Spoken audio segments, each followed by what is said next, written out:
Hello, welcome to Junk Monkey Live. Just a spot where resellers get together and hang out and talk shop. So, as soon as we get some people in here, we'll start talking about tonight's topics. We're going to talk about the winter update and what's in that while I turn the mute on the other screen. I have to split the screen because there's a lag between StreamYard, which is what I use to come to you live every Wednesday, and YouTube. But anyway, as soon as we have some people show up here, I'd flip that as here. Welcome. But we're getting back to what I was saying. eBay released their winter update information to us within the last 24 hours or so. And there's a lot of stuff there that doesn't really amount to much. Hey, Christopher, how are you? Jody, nice to meet you or see you here, or your new name to me. I don't recognize the name, but welcome. But yeah, there's a whole lot of nothing in the new winter update. Their biggest achievement that they're proud of. Hey, Rachel, how are you? But in the new winter update, their biggest achievement that they're proud of is the new international standard shipping. And basically, what that is, and it's a good deal. I like it so far. They just switched me on to it this week. They've been rolling it out to people in blocks, I guess.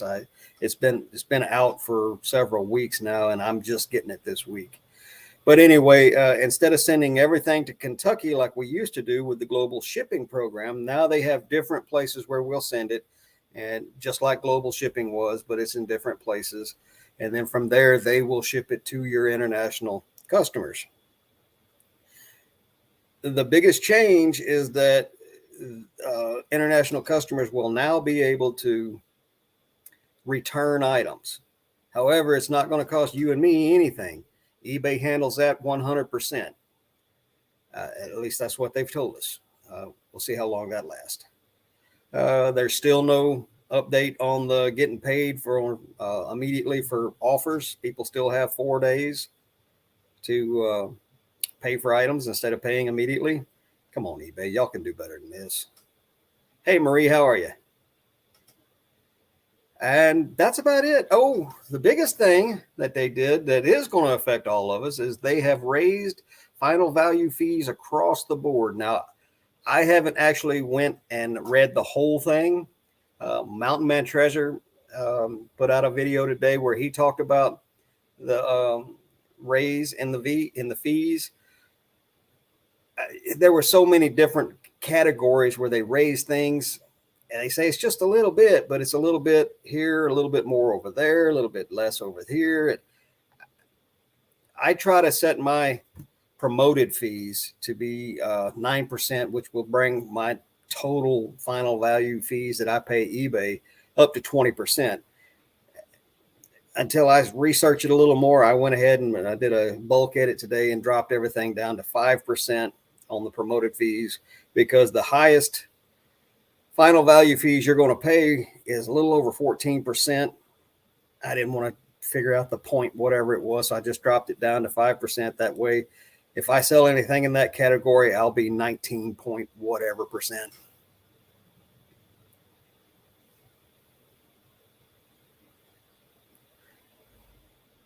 I miss Sykeston. I want to go back to Lambert's. They had some pretty good greens there. I don't know if I'm a big fan of having people throw a hunk of bread across the room at me, but they had pretty good food.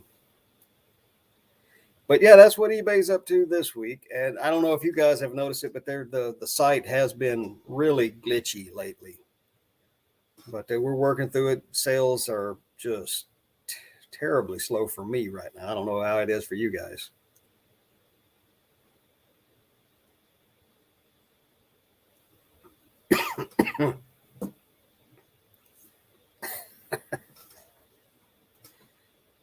Let's see, what else did I have planned to talk about tonight? Oh, I've branched out to Poshmark. I'm now a Poshmark seller. Death Pile Picker, how are you, buddy? Are you staying warm down there? No, you guys had a big ice storm over the last couple of days. It gets cold down there in Louisiana sometimes. Hey, Mama Beth, how are you? But yeah, I started. eBay's been so glitchy, and over the last 2 months, they've gotten really finicky. They did a couple of things to me. If you go back and watch some of my earlier lives, you'll see that they actually froze my money on 2 separate accounts or 2 separate times within a few weeks of each other for no reason whatsoever. I do everything by the book.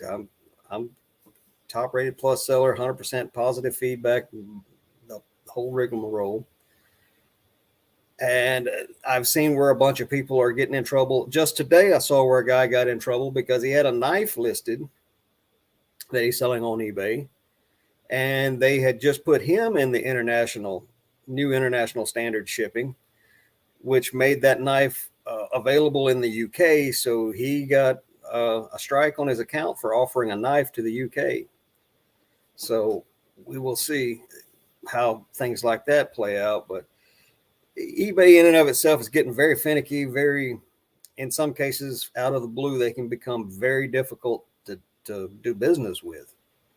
And, at the drop of a hat, you can list a stuffed toy that's banned in some country somewhere, and they can shut your account down for 3 days. So eBay has got to the point where I can't just do eBay alone anymore. I have to branch out. Anything happens with eBay, I've got other avenues to resell on, other platforms. Let's see if we can catch up with this chat a little bit. Yeah, Rachel, posh. I've already had 3 or 4 good sales on there too. I sold some Prada dress shoes for a little over 100, some Blundstone dress boots for a little over 100. Hey, Ping, how are you? Some jeans and a couple other things.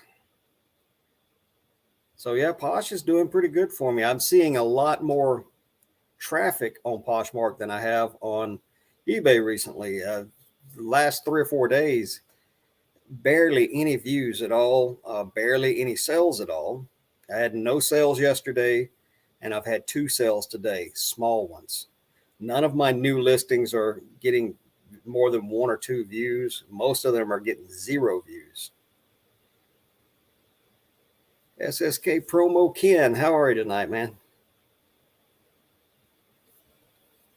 But yeah, those of us who have stores, we pay eBay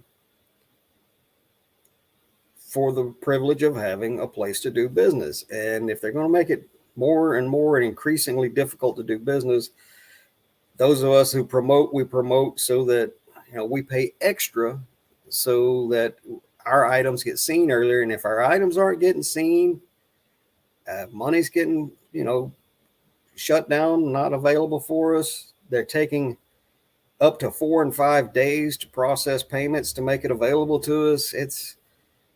They need to step their game up.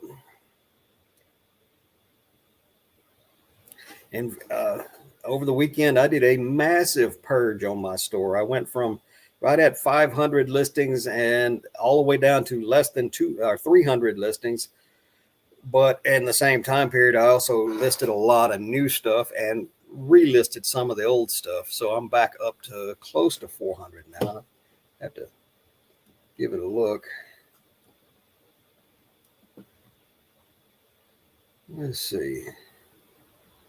383 back up to. So in the last 2 or 3 days, I've listed about 100 items just on eBay, and I think I've got 60 or 70 on Poshmark. Hi, Deborah. How are you? Oh, hey, you were hanging out with Tim on his channel earlier. Cool. Yeah, Tim Osborne the Thrift is he's one of the first people that I learned how to resell from. Now, I've been reselling or selling on eBay, not reselling like everybody's used to now, but reselling in general. I'm about 3 years into it now, maybe a little more. And Tim was one of the first people that I watched, and you can learn a lot from that man. Uh, when for many, many years, if I sold on eBay, it had to fit in a flat rate box. And I only did auctions. And since I started watching Tim, I'll sell just about anything. He taught me how to package up VCRs and other electronics to look for. And in the last 2.5, 3 years, those kinds of items like VCRs and combo units and electronics in general are one of my top 3 sellers.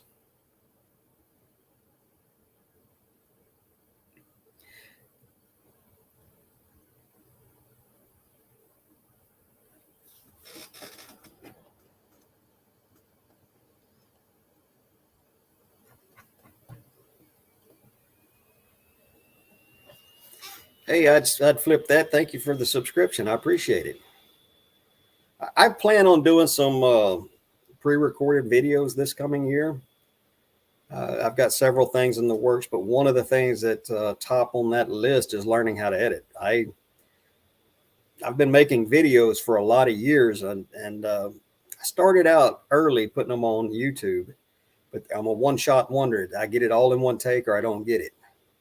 And then I started posting my videos directly to Facebook back when I was on Facebook. Now I'm back to YouTube, and in order to make some of them, I really need to learn how to edit.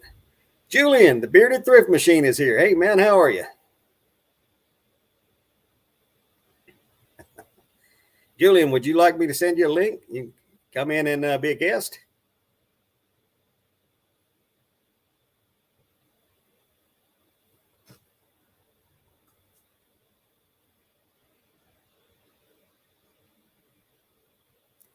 Did I see Coco and Chewy in here earlier? Hey, Coco and Chewy, I'm sorry I didn't see you come in. Good to see you.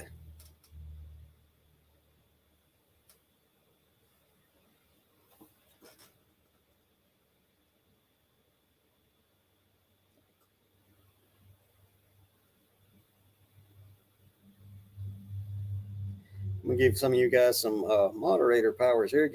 Pass out the blue wrenches.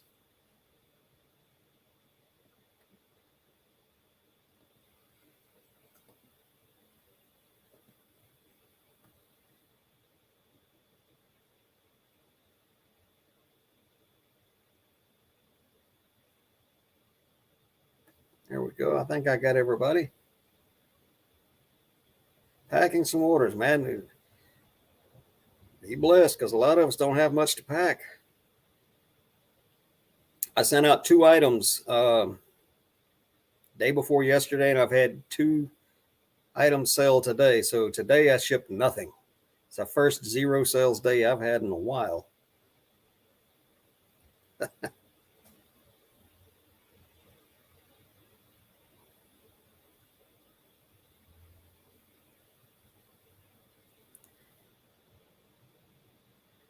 I know you've been dealing with a lot of storage units lately, and I have to go deal with mine in the next week or 2. They just raised the rent on my storage unit $50, so now it's up to $200 a month. So I am planning to go get a bunch of stuff out of there and then move what's left into a smaller unit. I'm just not paying. The unit I'm in is actually too big. I don't have half of it filled, and it's a 10 by 20, I think. I keep all my inventory except, occasionally when I get something really big like a CRTV or one of the big industrial grade coffee makers, I keep that stuff in the storage unit, but everything else stays right here. Yeah, I know, man. It's been 5 or 6 years since I had a storage unit, and just 5 or 6 years ago, a 10 by 20 was $75 a month, and now they're $200 a month.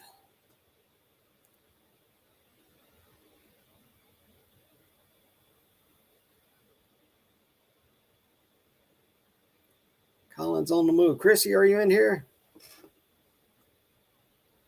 Karen's at the beach is in here. How are you?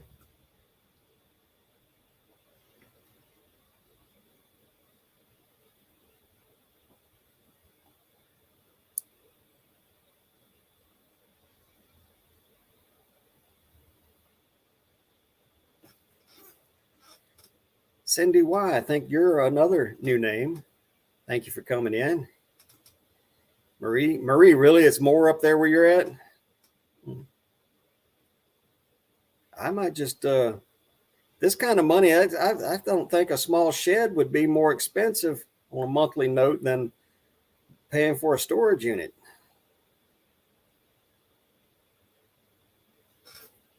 I did a purge.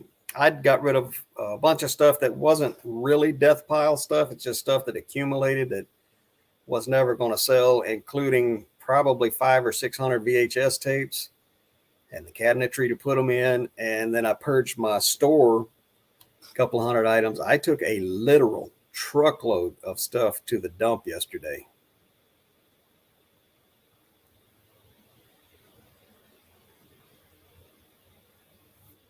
Man. Yeah, that's going to, I've got my travel trailer out at a big storage lot. And when I get me a small box trailer, I'll probably put it in the same spot.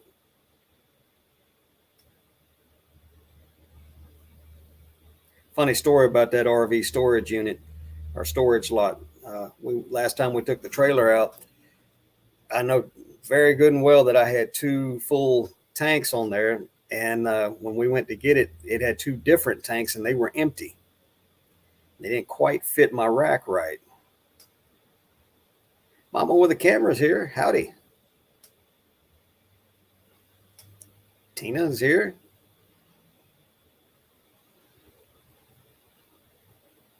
Okay, Tina, have fun. Don't poke your finger too many times.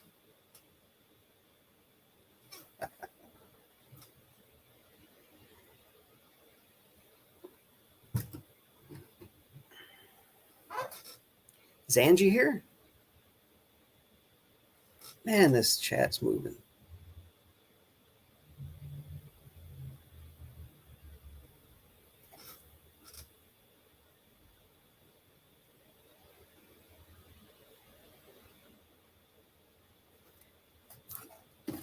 Got a little itch on my eye. I don't normally wear glasses except to read or when I'm sitting in front of the computer.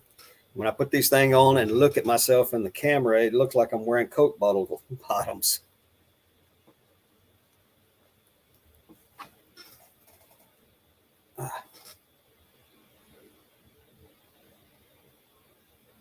Hey, that's a good sell, Mama with a camera. Angie, hey, there you are. Thanks for coming in tonight. Appreciate you.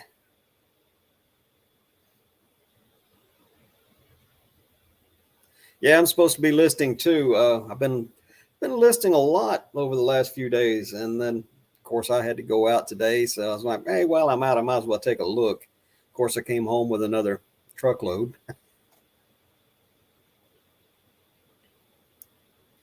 So I've got 2 remote controls already ready to be pictured and listed, and I set them aside so I could test the slide projector that I picked up today. That was something else that I learned from Tim. Tim Osborne, the Thrift. If you guys aren't watching him, you need to. But I've been seeing the slide projector carousels and bits and pieces for years, and every time I've ever looked them up, they were worth absolutely nothing. And then this past week, Osborne the Thrift released a video talking about their good pickups for the projectors. And lo and behold, today I found one. But I had to order a new bulb for it. So it'll be a week or so before I get that listed.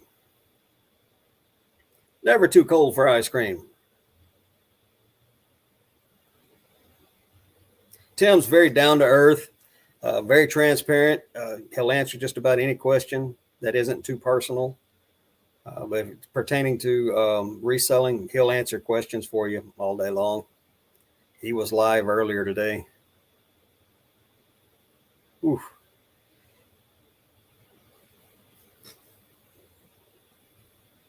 Yeah, when that gets down into below 0 temperatures, I'm not a fan. Anybody know what temperature it is when your spit freezes before it hits the ground? That would be -65. Anybody know what temperature it is when ice is no longer slippery? That would also be negative 65 degrees Fahrenheit. Ask me how I know. I was in the Navy many years ago and stationed out of Norfolk, Virginia. And we had a hurricane coming towards us. Never actually made landfall. It just sat off the coast. But the fleet left out of Norfolk before it got close enough to mess with us. But we left out of Norfolk because we didn't want ships tied up when a storm surge came in. And my captain decided he wanted to go look at icebergs. Well, with a hurricane south of us, we headed north, and then a Arctic storm blew in from the north. So it was sort of kind of like that Perfect Storm movie. But we woke up the next morning to the ship being completely encased in about 4 inches of ice. USS Orion, if that was that ship. My first ship was that was the Puget Sound out of Norfolk, Virginia. The Orion, I was on it out of Italy. But yeah, we were at negative 65. And the reason the ship was encased in ice is because we sent two young guys out to bleed down the countermeasure washdown system, which is just a system of pipes with water in them that is used to envelop the ship in a fog of water for certain situations. Well, we knew it was going to get cold that night, and those pipes were not insulated, so they were supposed to go out, secure the source to them, and then drain them down. It got cold, and the ship was in some pretty rough waters, and they decided they didn't want to do it, so they came back in the ship. Ooh. Dibs 307, howdy. You're a new name for me also. Thank you for coming in. The Eisenhower. I got something for you for the Eisenhower.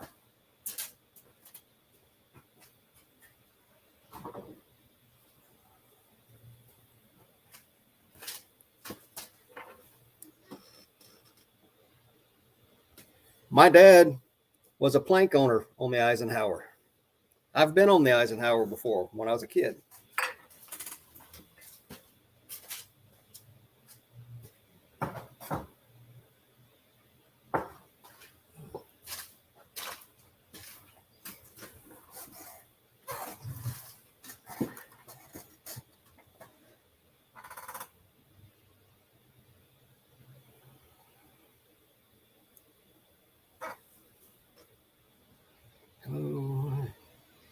Yeah, it's 43 degrees here, but the temperature is dropping.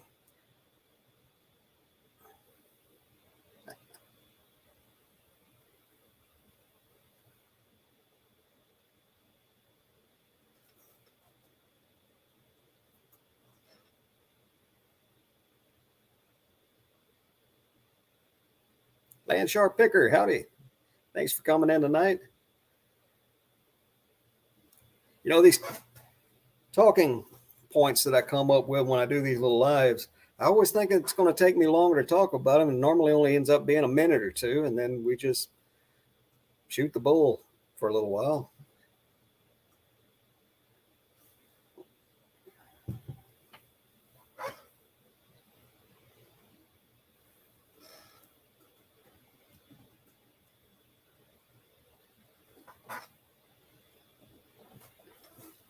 Let's see how many people. We got 18 people watching in here. Show's getting a little bit bigger every week. The Shenandoah. I've been on the Shenandoah. I wasn't stationed on it, but I've been on board.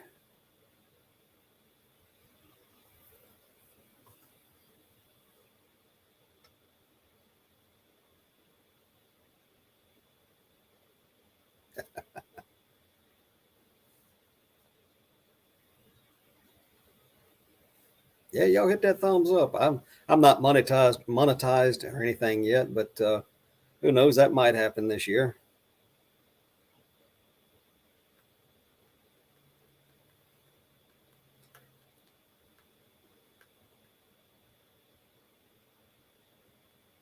Bearded Thrift Machine is another one you guys need to be following. Julian, he was the one that taught me how to ship golf clubs and start looking for them. And it paid off pretty good. This past year, I found a golf club Everybody else had bypassed and ended up selling it for $500 twice. First guy that bought it decided he'd changed his mind without even opening the box. He opened a return and sent it back to me. And then I raised the price by $25 and sold it again within a week. Yeah, Christopher, cool. In previous weeks, I would shut the show down because I was starving and hadn't eaten yet. So I started the show a little later now and started eating, making sure I eat before I start the show.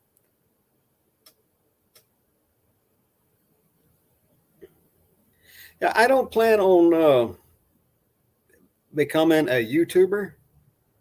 I'll put content out. I'll try to do some useful information. I don't know how much of a entertainment channel I'm going to be. I just like hanging out with you guys, talking shop. Most of the time when you meet resellers in person, most of them are your competition. And while you might be friendly, there's something about it a little bit different than hanging out with you guys here on YouTube. Besides that, when I'm out and about sourcing, I try not to get caught up talking too much.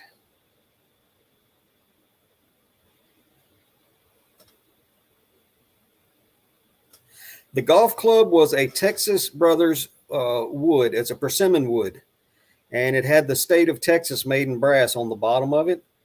And they have another one that they made that has the outline of the United States of America on the bottom of it that sells for $1,200 to $1,500. So those old clunky wooden golf clubs that you see, comp them out because some of them are worth some good money.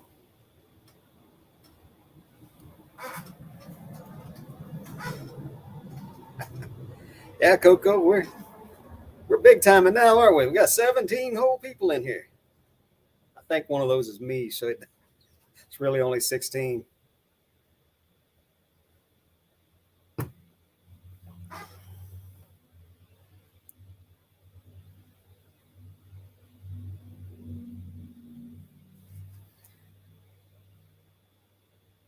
If I don't figure out how to do the editing, I might just,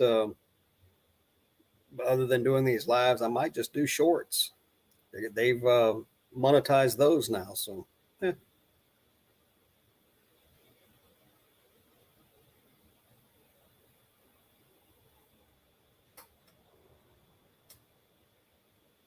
When I'm looking away, guys, I have a second screen over here that shows the YouTube stream, but when I'm looking at the camera, I'm looking at StreamYard. So I've got the same thing going on two different screens, but there's a lag. So in order to keep up with the chat, I have to look at the YouTube stream.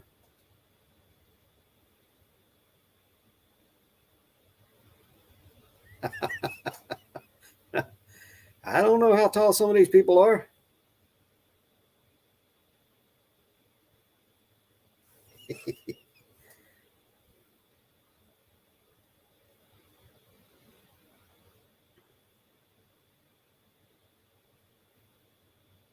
Julian, if you're still in here, that things on my channel move a little bit slower than what you're used to when you're on a live show.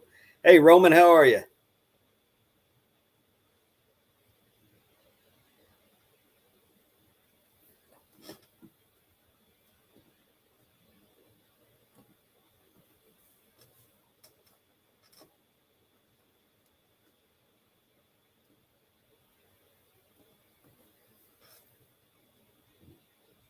Add a couple more moderators there.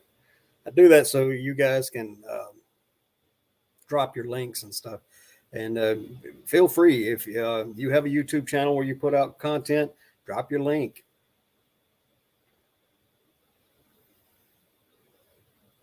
If you want to drop the link to your reselling platforms, you can do that too.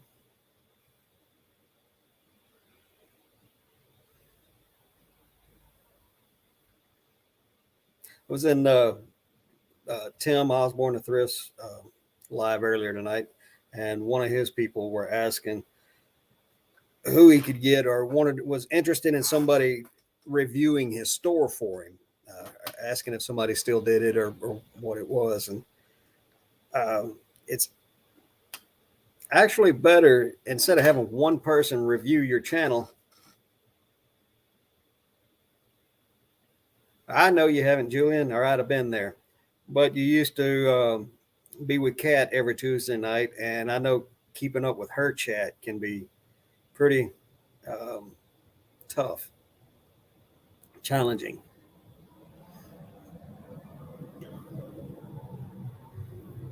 But no, I was saying, instead of trying to get one person to review your store for you, that one person does things their way, and it works for them, and they figured it out in their way.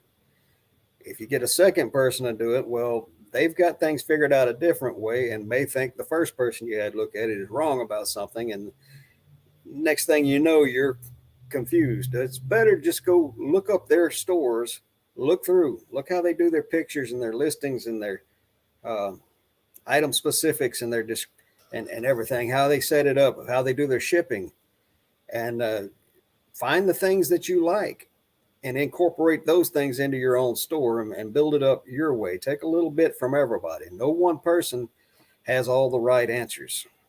And what might be right for one person is not necessarily right for the other.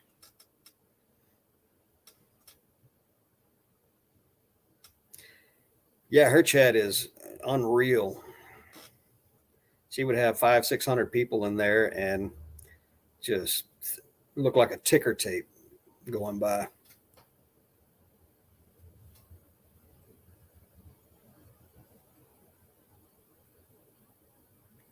Yeah, I've been wanting to get into the storage unit thing, but I've got to, number one, get my own storage unit situation figured out, and then I've got to get my working shop here set up to where I can intake that amount of stuff all at one time.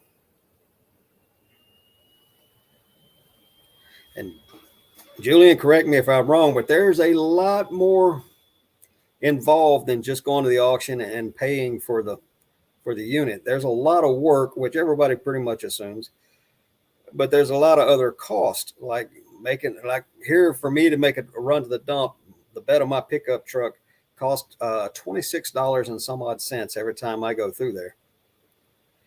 Roman, my sales were terrible today. I've made two sales today, and the two sales together didn't make $30, and no sales yesterday. Pittsburgh Picker, how are you? Is this Adam or is this Sarah?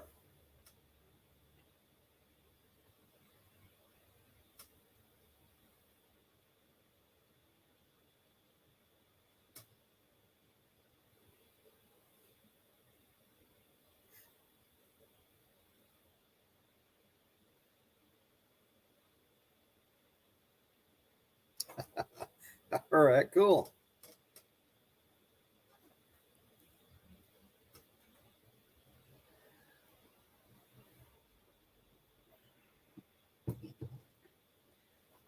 Yeah, and running back and forth to the dump, that's gas and time. And don't they make you pay a cleaning or a security deposit when you buy one of these units?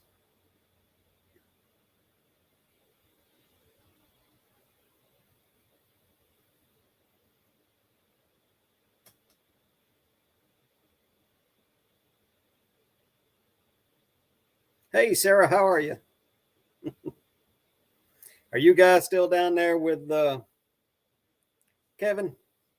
Or are you back home yet?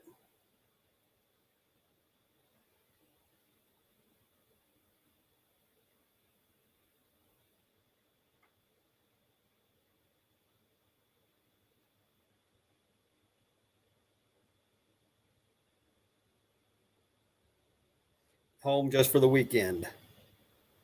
Where to on the next trip? Hey, Swamp Picker, Glenn, how are you tonight?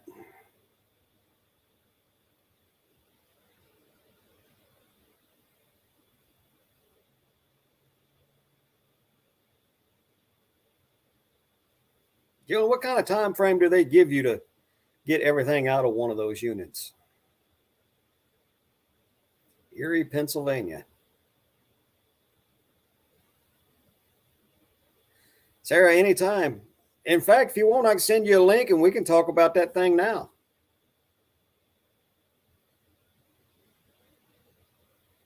Sarah sent me some pictures of a vintage watch that she found today. Told her I'd help her get it identified. Yeah, so if you bought a really big storage unit, you'd be working pretty hard to get that thing cleaned out.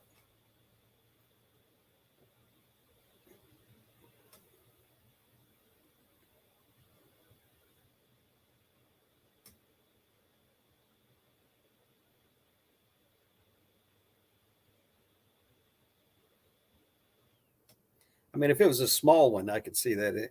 Even a 10 by 20, if it wasn't stuffed to the rafters. But I've seen people put a lot of stuff in a 10 by 10. I know because I've done it.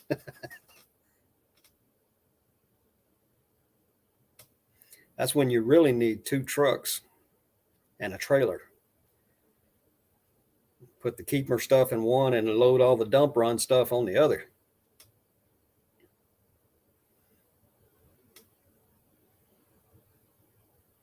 All right, let me figure out how to do that again. Let's see, invite, there it is.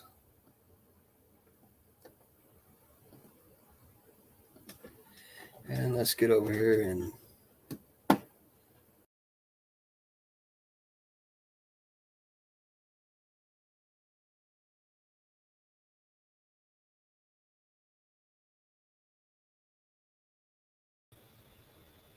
that was the wrong thing to click.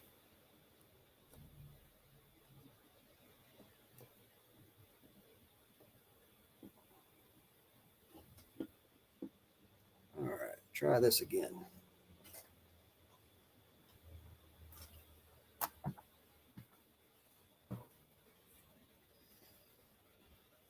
And I'm going to send it to her on the Daily Cabbage. And Instagram is updated, and I don't know where my search bar is at anymore.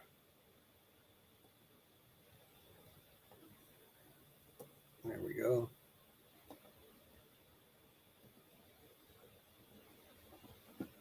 All right, Sarah, you've got it.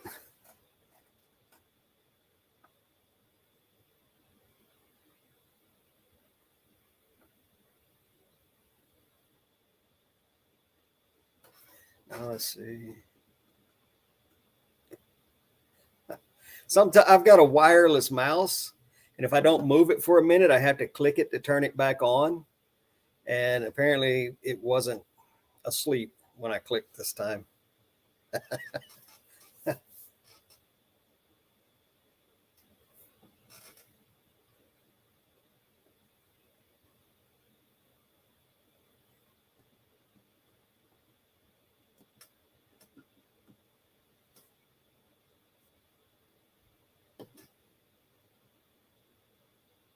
All right, Ken, thanks for coming by, buddy.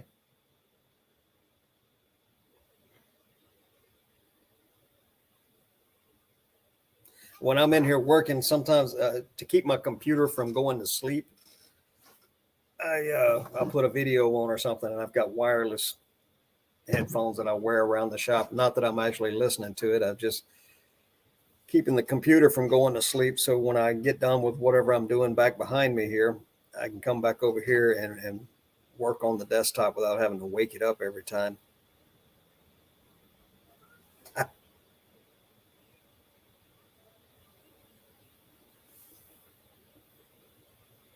We might get a visit from my puppies.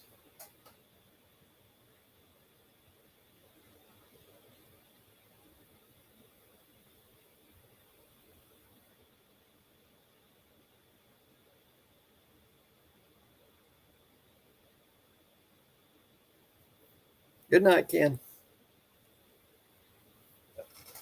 I hear my wife with the dogs outside. I don't know if she's going to open the door and let them in or not.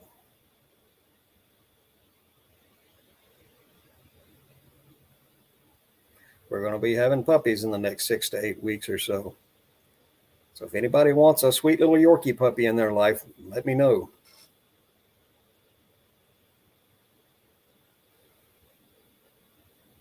Let me see if I can get one of them in here.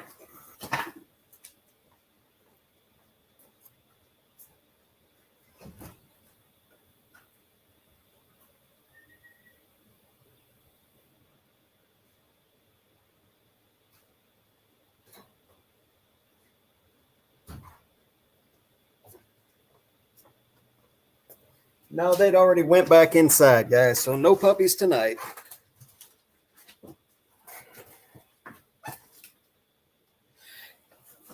Yeah, I know you can change those settings, but I try to do as little on these computers as I can. I always end up messing something up, and it takes me forever to fix it, or I have to get my wife out to come out and fix it.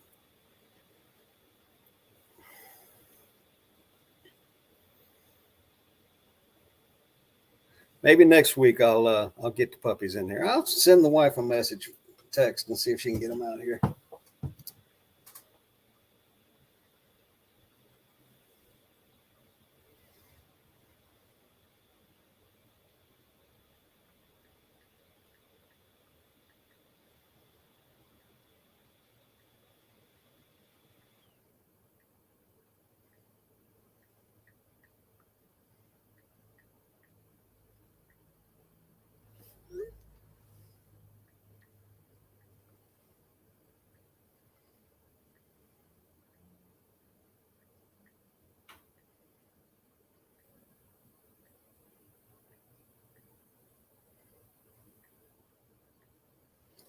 Let's see if she gets that.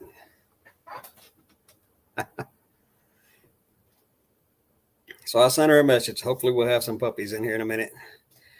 No, I had a cat, but the very first time he ever decided to venture across the road, he didn't make it back.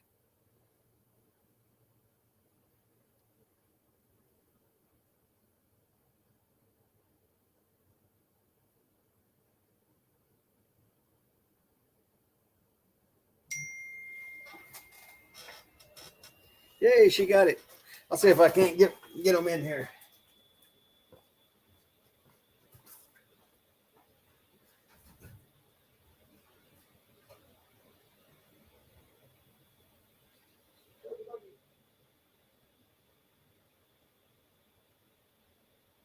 Come see me. Come on. Come on, ladies. Hurry. In there. Come on. Yep.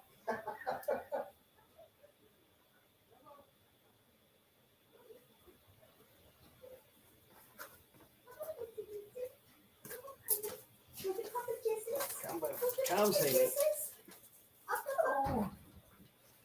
All right, guys. This is my little sissy pup. Come here, Boogie. Say hi. Oh, and this is my Boogie pup. Boogie. Sissy. Oh. So that's my puppies. Come here. Nope. Boy, don't you pee on nothing. He's all boy.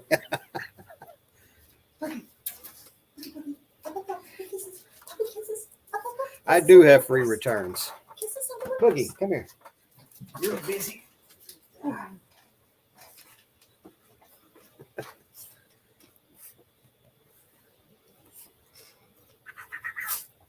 Oh, hey, Sarah. Sorry. I had another guest in here. Let me get you in here. There we go. Hey. That's so funny. I'm like, maybe he doesn't know I'm here. I didn't. Somebody, let's see who said it in the. Oh, somebody in there told me. Yeah, I have a bunch of weird little pieces of jewelry. Yeah. Now the old costume jewelry, I don't know a whole lot about that stuff. Yeah, it's mainly like this thing that I showed you earlier. That's a little Elgin. It's they're called a baguette watch. Okay, I should write this down so I know. Let's see. And you said it's gold filled? Most likely. Some of those were 14 karat gold. We're going to have to take the back off. Okay. So you're going to need a dull knife, Okay. Oh yeah, I think I can kind of see where it would come off. right? Now be careful. We'll look on either end and see if there's a hinge. If Yeah, it looks like there is. okay, if there's a hinge, go to the opposite side and just gently push something in between the crease there, and then Okay. gently pry up. Okay. I don't know anything about jewelry, but I'm like, I know who does. I don't think I can do it right now, but I You can for most likely do it with your thumbnail. They're not that tight. okay. I don't know though. Oh yeah, it does look like it's coming apart. There you go. It should hinge open, and then Oh yeah. yeah. Okay, now show it to me. Oh, Yeah, pop. actually, the It, front came off. yeah, Oh, the crystal. is that what's supposed to happen? Yeah. It Yep. looks like this. Okay. Now what you have to do is that's called the bezel or the case and Okay. bezel. The case back is holding the movement in the dial. Uh huh. And what you're going to want to do is grab the crown, which is the winding knob, Okay. just kind of wiggle it up and down and side to side a little bit, see if you can get that movement to come up out of there. Okay. Oh yeah, I think it's coming out. Okay. Oh, this is so crazy. I would There have you go. no idea what I'm Now doing. inside Okay. the case back, it'll tell you what the metal is. It should say gold Yes. filled or 20 years or So it says this is cased in craziness. time by Elgin National Watch Company. Yep, that's what it says. Cased in time by Elgin National Watch Company. And there should be Um, something about the metal content. it says that there's just a number underneath. 6/0 or 18/0. It's well, no, it says 522145. Yeah, that's just a serial number. Okay, Oh, flip the case over uh and huh. look on the very ends where you pried. Oh, Now, do yeah. It you see says something? Do you yeah. see writing I'm there? so fascinated. It says 10 carat, Gold filled. 10 carat gold filled. Right. Now, gold filled Okay. is not like gold plate. Gold plate is electroplated on and is exceedingly thin. Okay. Gold filled, you can actually sell like scrap the same way you do carat gold. Oh, okay. Okay. Because I do So, it. This is right at 2 kilos of oh gold filled wow. scrap. Wow. That's And crazy. gold filled scrap like this, generally about 3.5% of it is pure gold. Hmm. Yeah, I Now, have on no the idea. I do had you no have a idea. magnifying glass nearby, or are your glasses Um strong enough to read the tiny print on the watch movement itself on the um back, on the opposite side from the dial? oh, yeah. It just says Elgin USA and then there's a number under that too. Right. Hang on a second. Let me pull up another website. And where is it? There it is. There's a website out there called the Pocket Watch Serial Number Database, and it's good for any watch. I saw Adam sneak by there. Anyway, the Pocket Watch Serial Number Database website is Uh-huh. good for any watch made in America. Oh. So all you have to do is pick,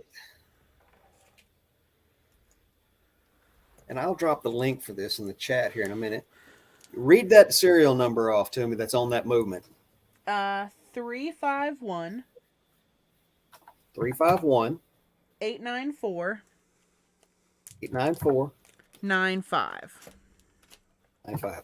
I'm going to guess that it was made around 1930. But this site, when you, Oh, for some thanks. reason, there we go. I may I'm have messed getting something up. Let's assistance. see. I don't sit in here, so I don't know what's happening. Okay, yeah, I don't know what happened to what I just did either. Okay, can you read that number off to me again? Sure, it's 351. yep, 89495. Oh, let's see if we can get it to work this time. There we go. That watch was made in 1935. Oh. It is a grade 488. It is an 18 aught size and has 7 jewels. I don't know what any of that means. Hang on just a second. I'll show you. That's crazy. Let's see. My mom just had this in a pile of stuff and she's like, I don't know what to do with this. I'm like, I do. Just give it to me. I'll take this. There we Oh, go. Viking. That's crazy. There Yeah, it is looks the exactly watch. like that. Yeah, that's it. All this information right here. What I do when I list a vintage watch like this is I will Uh bring this website up huh. and I will actually screenshot all of this information and add it Okay. as one of my pictures in my listing. Okay. And Good that'll to stop people from asking all those questions that most people don't know how to answer. That's smart. What's this called again? Pocket watch. It's I'll drop the link in the chat here in just a second, but it's Okay. the Pocket Watch serial number database or Okay. just Pocket Watch database. Okay. And just know this, when you look up the serial number on an American made watch, it's always the serial number on the watch movement, never on the case. Okay. See, Because back I in would have these no days, a idea. lot of times the watch company didn't make the case. Somebody else, some other company made it for them. Ah, So the numbers didn't coincide. that's crazy. Now, can I get this back together? Is the question. Exactly the way you took it apart. Gently put the movement with the dial on it, line the stem up, which is Now, the should winding I knob with the stem, line it up, gently push it back in, and then gently push everything back together. take a picture of it apart Yes. when I list it? Okay, then I'll just Yes. leave it apart Take for a now. picture of the back of the movement and make sure the serial number is in focus, and then take another picture of the inside of the case back. Okay. And you said before, like around $30. You think it's It's worth? somewhere, give or take $10. Does it run? Okay. Can you wind it up and it ticks? Um, I don't know. I have no idea how to even wind it. Well, the winding knob right there, the knob that's called the crown. Give it a few twists. If you twist it the Oh, I wrong way, see. there you go. Now give it a little shake and see if this wheel. There's a wheel on there called the balance wheel. It's on one end of it, up Yeah, above what says. it's moving. Yeah. There you go. Now that's considered running. When you sell Okay. it, go ahead and tell them that you have no service history for it and it may need a fresh service, but it is Okay. running. Okay. If they ask you any more questions than that, ignore them. Will do. Because if you show them a picture of the movement with the serial number and the case back, they have all the information they need to make you an offer or to buy that. Hey Scott, how Oh, are you? okay. Good to know. I have another one that's I don't even know what this says. I don't. Hmm. So this says 14 karat gold on the back. It says I can't see. I actually need a magnifying glass for it. With vintage watches, you got to be careful because it might say 14K, but it'll say guaranteed or warranted 20 years, 10 years, 50. Those are still gold filled. Yeah, it says W and then 14 karat gold and the face says um Longinez LON Longines, Longines. Gines. Yeah, that's Yes. a Swiss made watch, That's and it is a this. yeah, and it's a ladies' watch. The men's watches are much more desirable. A Okay. ladies' watch will still sell, but it's probably only going to bring $20 or $25. Did you Okay. say it was 14 karat? Yeah, that's what it says on the Okay, back. well then that one should bring 75 to 100. Okay. Even though now the band on it The says band is not gold. It's okay, it says it'll say Speedle. 1/20th gold-filled caps or something, and Oh, it's oh it, Spidel. yeah, okay. Yeah, okay, cool. That's good to know. Let's see what else do I Scott, got here. You are like a wealth of information. well, I've been a jeweler all my life, and I've been a watchmaker for 35 Yeah. of those years. So Yeah, that. Thank you so much for your help. I don't know about this one. I don't think this is gold. This one says Annex on it, I think. Or Arnex, Arnex. Arnex. Yeah, it's not Yes. going to be gold. Yeah, I've it doesn't never in look my life. gold.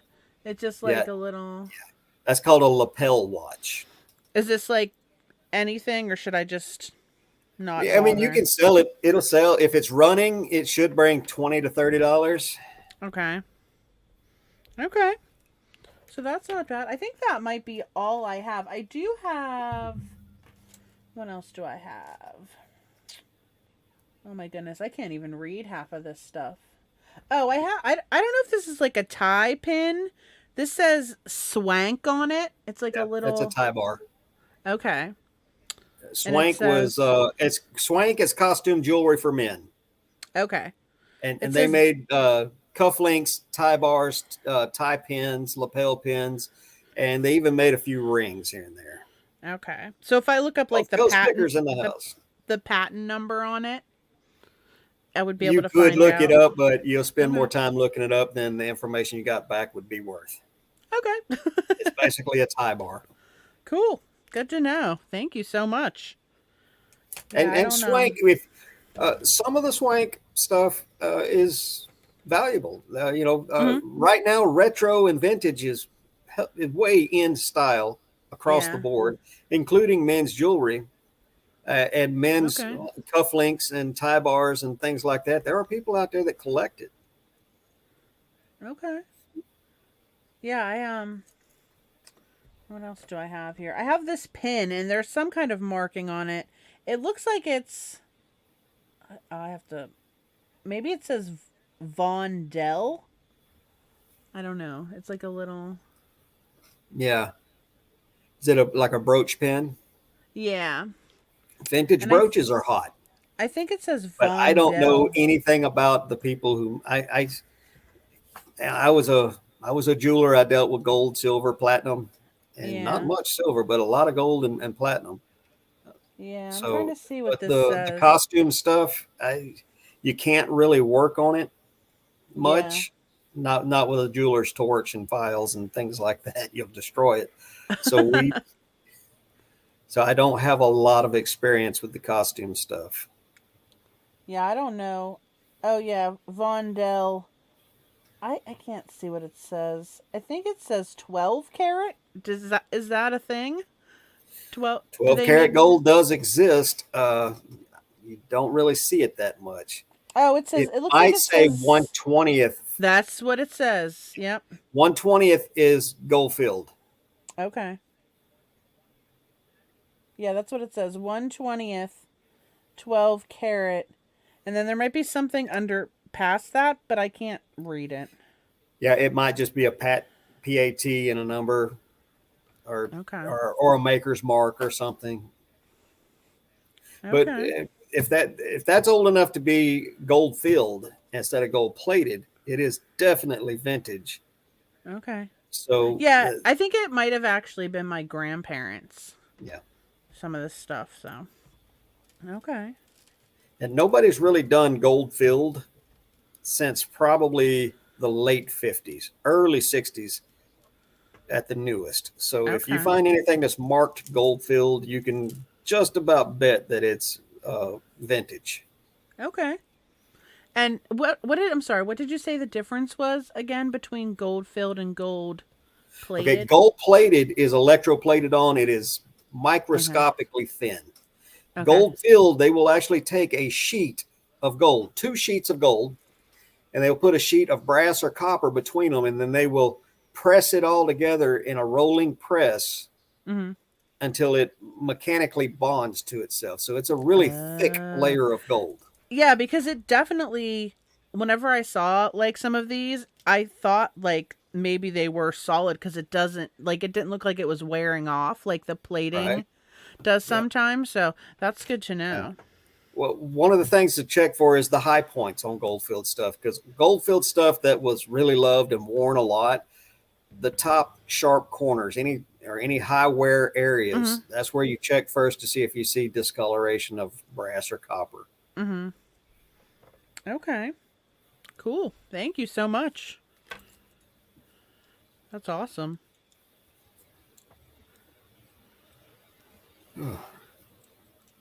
Yeah, I don't think I have anything. I do actually. I actually have one more thing. I have a cross, but I can't. I think is there is the like how it says 14K, is the K ever in front of like the 14? Sometimes, Cuz this occasionally it is. Yeah, cuz this looks like it says K14 on the back of this cross. Yeah, that's So, you it's know, like a anytime you little. see a weird thing like that and you can't tell whether it's not, you can go by just about any jewelry store or pawn shop and they can test it for you. Okay. And most of them will test it for you for free. Okay. And while you wait, and sometimes they'll even clean and polish it for you, all for free. Yeah, we Now, what actually you, did find some jewelry in the bins mhm. before, and we took it to a jewelry store, and they did do that for us. I've got two pendants laying right over here that I found recently in the bins. I say recently, it's probably 2 or 3 months. They just Yeah. laying there. There's a little sterling silver heart pendant with some mother of pearl on it, and then some kind of little 10 or 14 karat super thin. But it was a, jewelry box, one of the big ones with a whole bunch of drawers and stuff. And I Mm-hmm. picked it up to move it out of the way, and I thought I heard something, so I picked it back up and shook it, and I heard something rattling around in it. So I pulled the drawers out of it, and in the bottom underneath the drawers is where I found the jewelry. Nice. Yeah, we found Adam found rings before, and oh, he found I think a 10 karat gold bracelet too in the bins that we still have. So it wouldn't be worth it to just to keep these for like I mean like for someone that like collects like gold bullion or whatever. That wouldn't be No, worth keeping it. It's just better to sell it. yeah, Okay. you probably get the jewelry market online is unfathomably huge. Mhm. So selling vintage jewelry now, your vintage brooch, Mhm. they're collectors out there looking for that stuff. But run of the mill jewelry like little cross pendants or little Mhm. necklaces or little bracelets that aren't special or designer or anything like that, Mhm. you will list it and it will sit for years Yeah. uh, without selling. It's almost you'll get more for it if you sell it yourself as a piece of jewelry than you will if you scrap it. Mhm. But if you scrap it, you get your money right now and you can move on. Right. Yeah. So Okay, good. That's good to know. I'll definitely list these because I had no idea. yeah, the little Ben's watch will probably you'd almost be better off to list it as an auction. Oh, really? Yeah, list it as an auction. Started at 14.99. See where it goes. The Elgin one you're Yeah, saying? yeah. The Okay. Longines being 14 karat gold, I would list it at a now. Make sure that it runs. If it Okay. runs, list it for $125 Okay. and don't drop below 100 on it. Really, without unless you take it Oh, to a jewelry store and they take the okay. movement out and give you a guesstimate on how much gold is there. But Okay. there's rarely ever more than about $50 or $60 worth of gold in a lady's watch. Okay. Okay. And then the other one you said an auction. And I just need to like wind this up too. Yeah, just wind it up, watch it for a couple of minutes, make sure the minute hand is advancing. And if it doesn't run, then If it it doesn't run, just take it with you when you scrap the other stuff and scrap it. oh, okay. So that's it's kind of it's really dependent on whether or not it runs or If it not. runs, list it at 125, 129.99, something like that.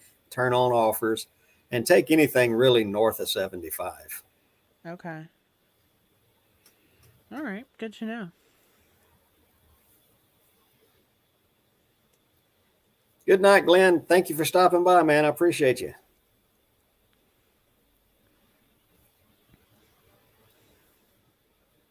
So, have you come across any more cabbies? I thought I saw something recently where you got in a big batch of them.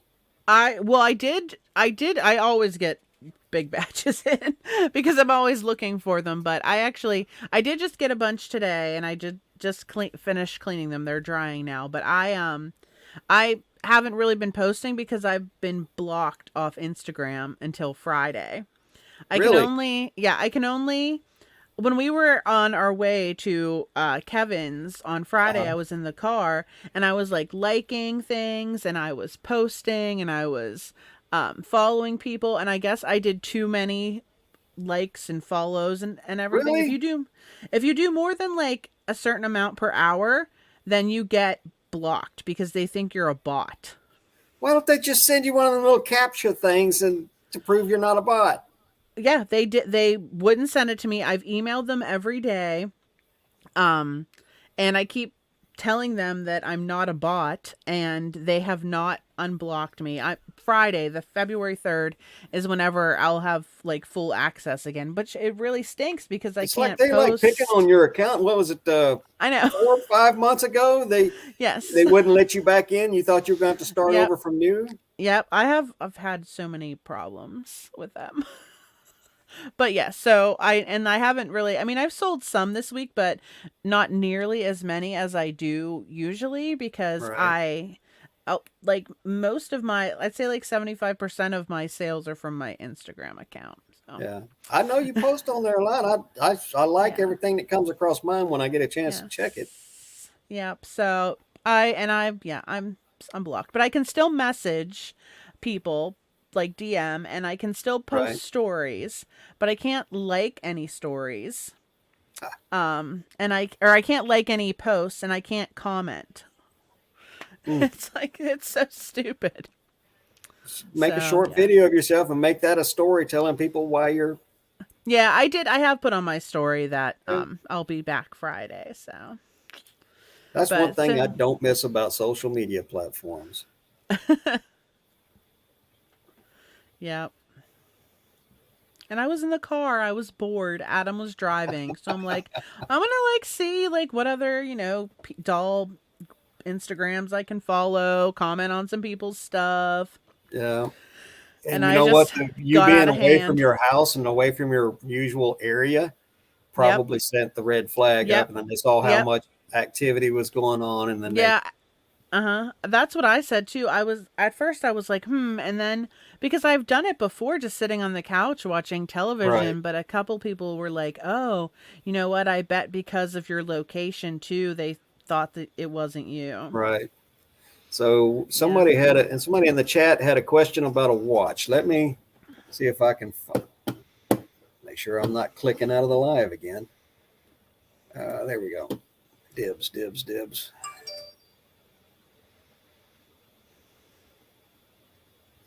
Dibs, I'm scrolling up looking for your question about watches. You may have to repost it. There we go. Hamilton. There we go. Are you sure that's the entire? I found it. It's you're asking about the serial numbered. Okay, I'm having a hard time.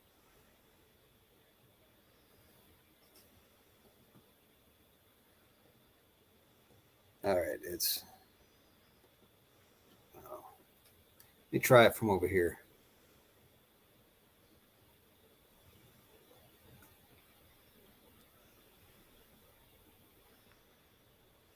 There we go. And let's. Now it won't let me do that. All right, I've got it up there. So let's see what your pocket watch is. So Hamilton. Tell you what, I'm going to add that back up, and I'm going to show you guys what I'm doing when you get to this website. And I will go ahead and let's start fresh so I can give you guys this.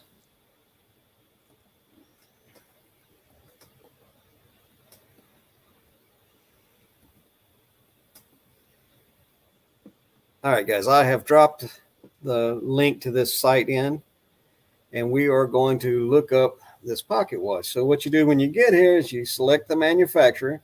So we're looking for a Hamilton, and the number is 661119. And that'll bring up a 924, which is an 18 size, a 17 jewel. And you say it's running, but it's missing its second hand. That missing the second hand could either be no problem or it could be a major problem. Let's see. There's right here, if you guys can see my mouse moving around, that is called the fourth wheel. On the opposite side of that is another pivot that is longer, that sticks all the way through the movement, through the dial, and the second hand rides directly on that pivot.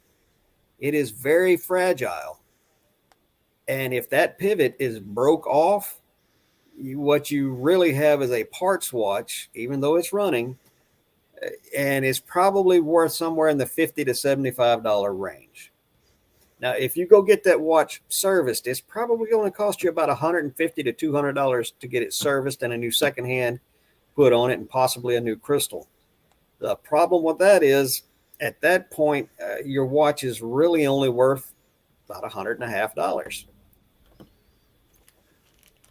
So you really need to check and make sure there's a little post sticking through the hole in the dial where the second hand goes. And if it is, make sure that you say that, and do not try to install another second hand yourself. They're extremely easy to do, but they're also extremely easy to break.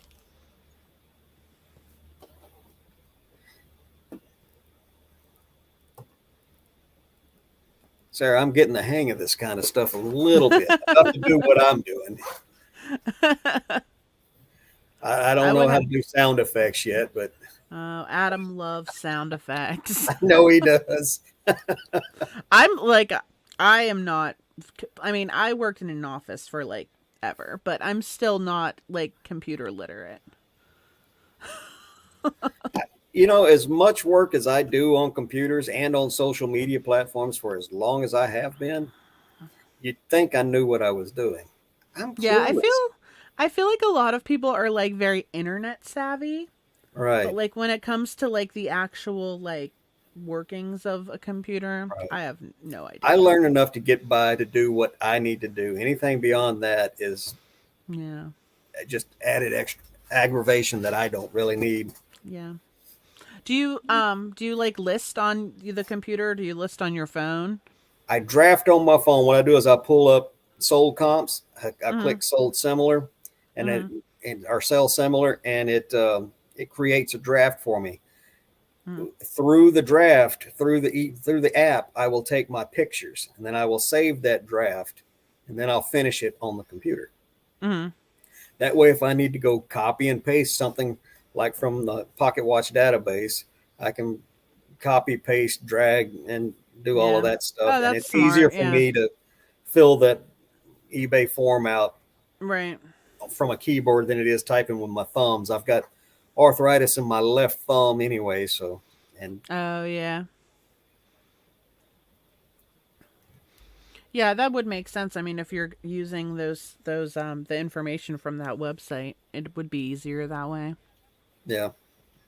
Well, back in the day, we used to have to get your SD card out of your camera, plug it into the Mhm. Yeah. computer, or Yep. use the cord, and then you had to Yep. download the pictures into your computer, and then you had to Yep. go find them, and then you had to change them, and then you Yep. could. I remember at one time we had to, before we could list a picture, we had to go to another, like I think it was Photo Bucket that I used back in the day. You'd have to go in and Yeah, change the size of the picture I think before my it would upload dad onto the. Oh, did it was that. terrible.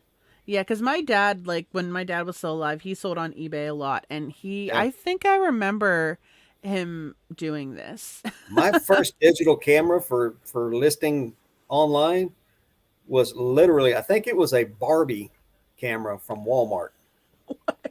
Yeah, That's it's like six hilarious. megapixels or something, or 8 megapixels, but it was a Barbie digital camera. That's funny. It worked. That's hilarious. But yeah, and back in those days, we also had to wait for somebody to send us a personal check or a postal money order. Oh yeah, I remember that too because I did briefly sell on eBay, um, like when I was in my early 20s, and I remember getting postal money orders and all that. Yeah, I told them Crazy. postal money orders only, and if you send me it was postal money orders or personal checks, Yeah. but they had to clear my bank before I'd ship your item out. Yep. Yeah, I remember It'd that take too. 3 or 4 days to get it in, and it Yeah. might take me a day or two to go deposit it, and then it'd be another 3 days after that. Yep. Meanwhile, they're sending you messages asking why you hadn't shipped yet. Oh, thank you, Mama with a camera in the chat. I appreciate the compliment. I'll be back on Friday with more dolls. I'm blocked, Some unfortunately. Oh, no wonder I'm not seeing anything. My chat was frozen. Ah.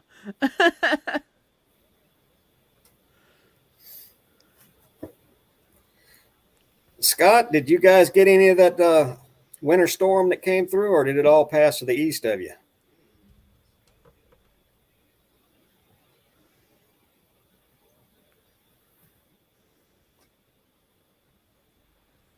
I thought I saw somebody else asking about a watch. Did someone else ask about a watch?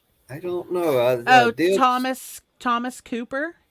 Thomas Cooper. It's a new name for Thomas me. Let me see. Thomas Cooper watches.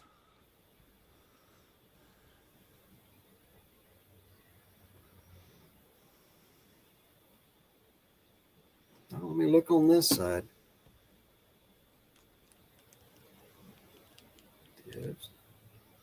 Oh, Thomas. Do I know anything about Thomas Cooper? I've never heard of a Thomas Cooper watch.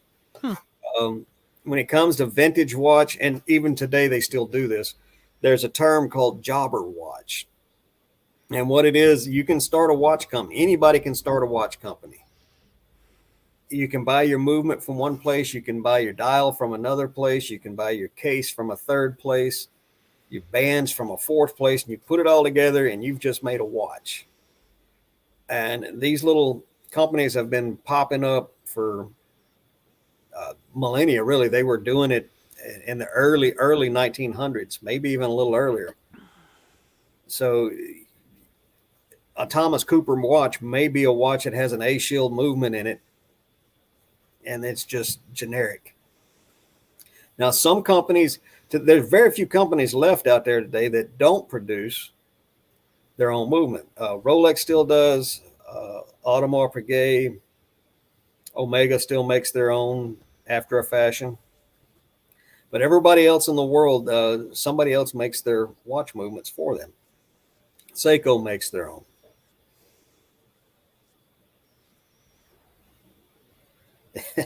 Hey, Scott, I'm from East Texas, man. I know how cold it gets down there.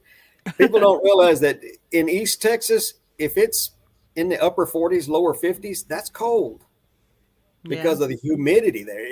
Imagine this, if you're walking around and it's 40, 50 degrees and somebody's constantly squirting you with water, ice water at that. It's cold. It was like in the 20s here today, and everybody was like, "It's freezing, it's freezing." Well, Still, it's not technically that. it is. Yeah, it is. It is. But it really isn't for me still. I don't know. It's not that bad for me. When it gets like below 10, Yeah. that's when it's serious. It's 40 here right now. I But live kind of far north, but here in the valley that I live in, the weather's always pretty nice. It never really gets too cold or too hot. I mean, we have a few extreme days here and there. yeah. Okay, so it's Thomas Cooper. Your watch is most likely English made in a 18 karat case. That would be a key wine key set, and from 1830 to 1840, it is most likely a Verge Fusee pocket watch.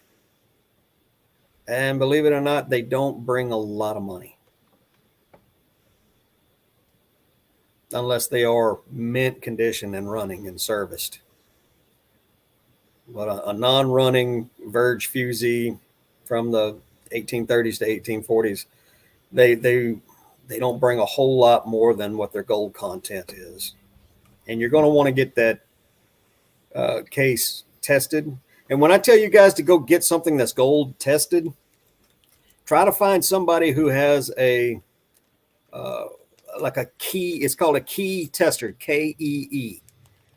Uh, call around and ask if they have a testing machine or if they do a scratch test. If they do a scratch test, don't have them. Don't get a something that might have value scratch tested. You don't want a big chunk or a corner of your gold missing off of your 200-year-old pocket watch. You find Yeah. somebody who has what's called a key tester, which is really it's a little battery operated machine. It looks real simple, kind of is. It's just got a little meter on it, and they put your item down on a metal plate, and then they have a pin with a cable on it that's got a little liquid acid in the end of it, and they will touch the thing, and it can tell by how much electricity flows or whatever. I don't know how it works, but it'll tell the meter will tell you what the gold content is. All right, Coco, I'm glad you and Chewy stopped by tonight, and we'll see you next time. Bye. I started my show a little later tonight than normal. I normally start at 6. Yeah. Well, I appreciate your help. I think I'm going to go because I have a lot of listing to do still. All right. Yeah, I still got a bunch to do myself. Yeah, but this is when I come alive. I come alive at like 9 o'clock at night. So, well, it's 9 o'clock here. So, Yeah. all right. All right. Well, thanks for coming on. Thank I'm you glad I could so help you. much. Yes, I'm very happy. I know what these things are now because I'm clueless. There's a lot to learn about watches, but once you Yeah. learn it, and the further along you get, you see that there's really Yeah. everything kind of, there's just little segments of it here, and you learn a few and you're good to go. Yep. Well, thank you so much, and we'll see you, I guess, on our live or other lives. All right. Well, I'll see you. You said Friday you guys will be back on live? Tomorrow. Yep. Tomorrow. Okay. Yeah, I'll see you Yep. tomorrow. All righty. Thank All you. right. Bye, everyone. Bye. Hey, Sal, how are you? I don't think so. Hey, Matt, how are you?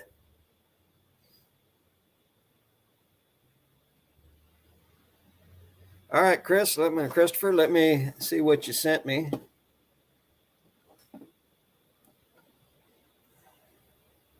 Man, they changed the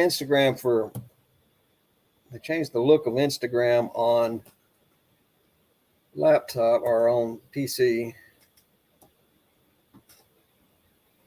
Oh, it's telling me I got to use the phone to look at it.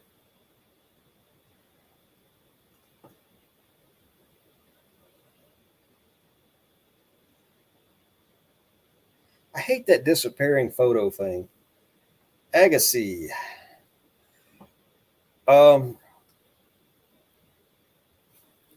Agassi, not this Agassi. This one is spelled in a way that's different from the original Agassi.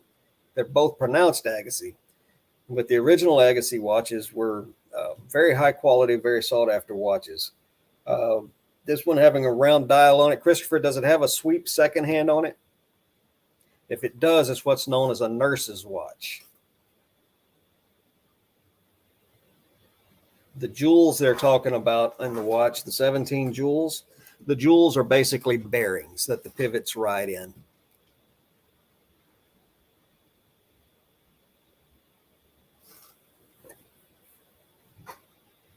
Yeah, they're always, I don't know why some of these companies or platforms update things and change things. Some things don't need to be changed. Instagram for the laptop or for tabletop or for the computer, not your phone, all your information was at the top of the screen. You just went up to the top and clicked on what you wanted. Now it's all over on the left-hand side. And I don't, why? Because you're a tech that works there and you had to do something to feel like you earned your paycheck. No other reason.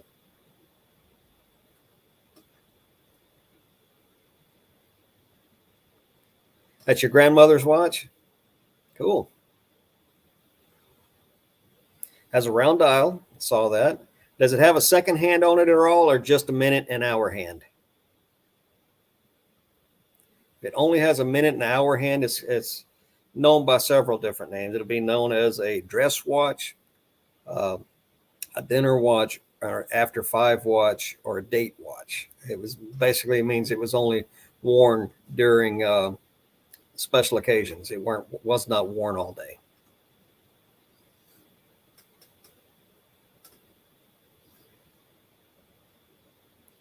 Right. So yeah, that would be a dress watch.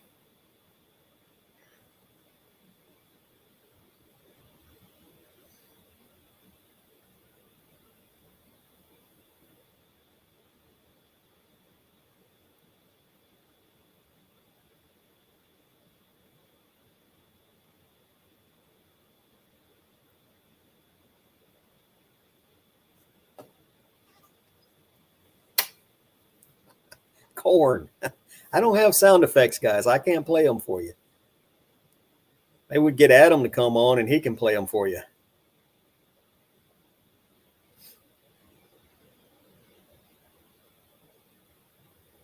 Great grandmother's watch. That style of watch was popular anywhere from the 30s all the way into the early 70s.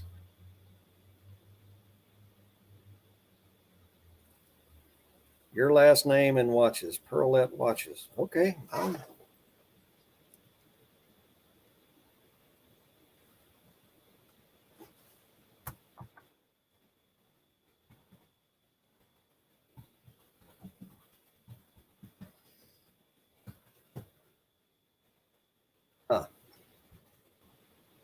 Yeah, they're asking a pretty penny for those things, aren't they?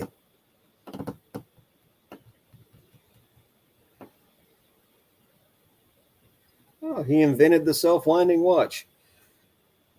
Just about, he's probably one of probably 50 or 60 people who claim to be the ones who invented the self-winding watch.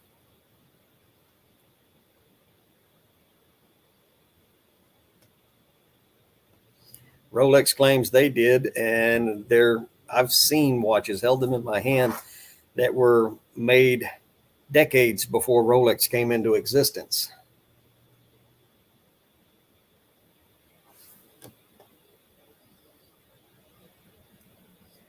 Let's get some images up here.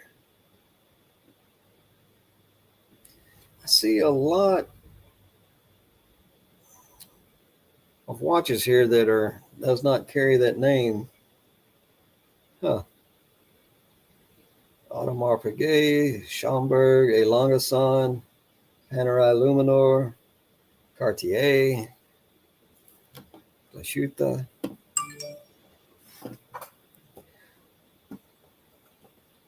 Yeah, see, when I looked it up, there's a lot of different names on watches. But if we go back to all and just bring up I guess that's Wikipedia.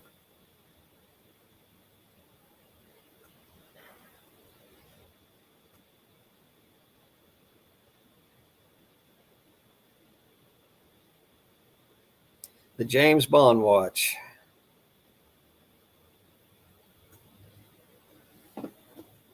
Exclusive. Ah, there we go. Somebody bought the rights to the name.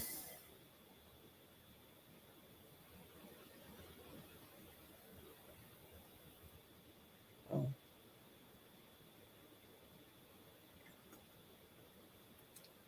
Huh. Very cool.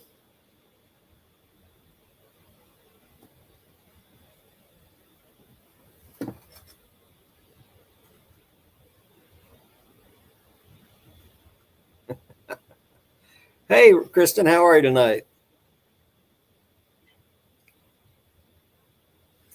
All right, Christopher, let's see what your great grandfather's pocket watch looks like. Oh, it's got to go back to the phone.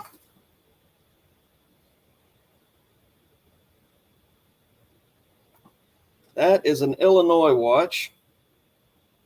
Oh, come on, don't do that. He won't let me blow it up to. I don't know why it's doing that. Anyway, that is an Illinois watch. Uh, most likely an 18 size, and it has the wrong dial on it.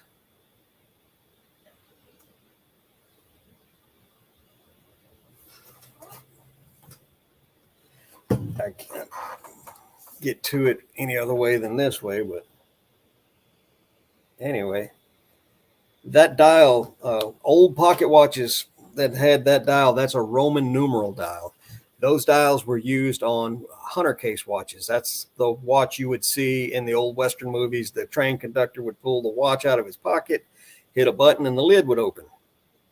Pure Hollywood. That is a hunter case watch, the ones with the lid. They were illegal on the railroads.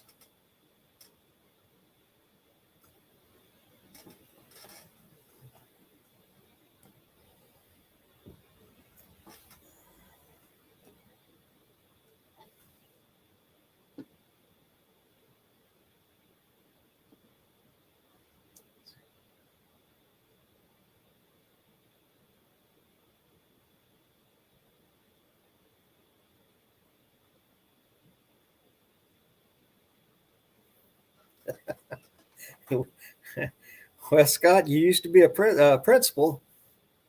I imagine you've got plenty of experience putting people in detention.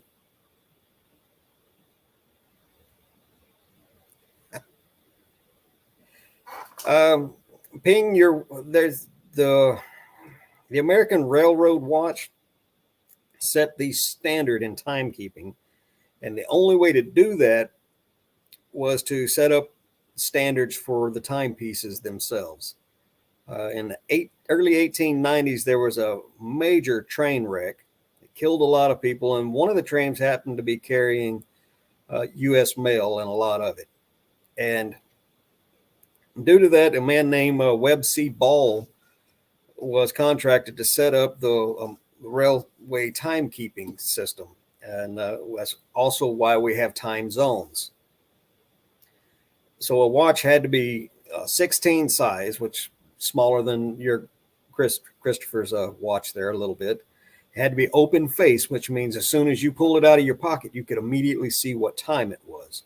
A hunter case watch, you pull it out of your pocket, you have to open it. And traditionally, hunter case watches, the case is itself very delicate, and it was not very dust proof. So the watch could not withstand the working conditions of a railroad. So it had to be an open face watch, which both covers would screw down tightly on. You had to have Arabic numbers because in those days, most people could not read Roman numerals. So Arabic numbers, they had to be bold and easy to read. The watch had to wind at 12 o'clock.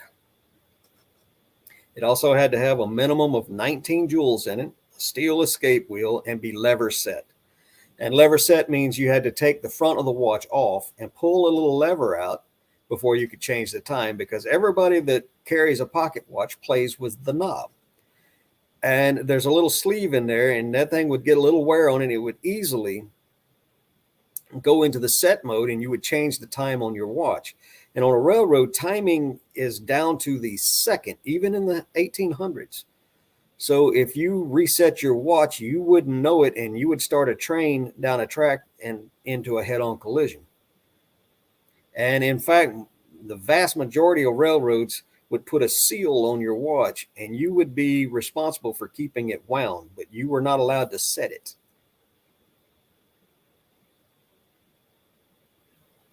Yeah, the guy shoveling coal probably didn't have a watch. The guy standing behind him probably did, though.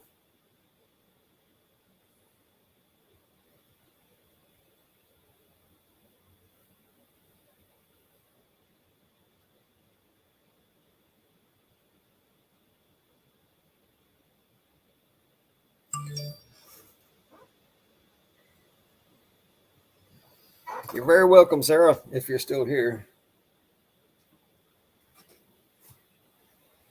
Drew Strickland. Hey, man, how are you? Drew, I still use a sundial myself.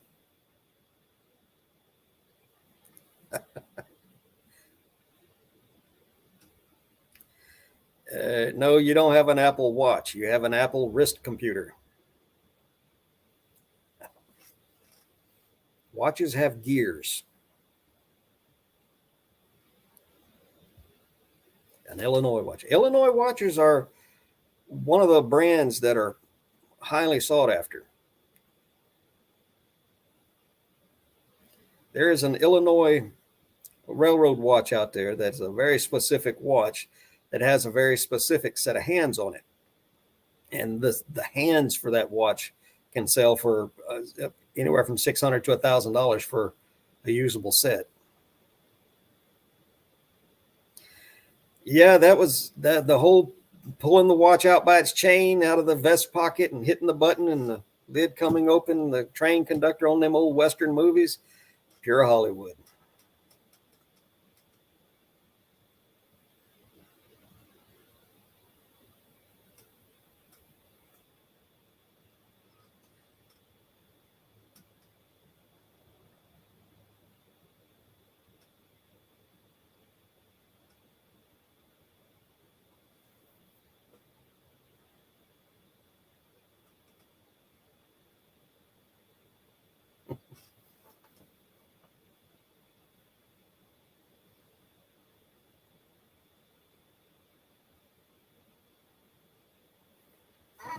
Oh shoot!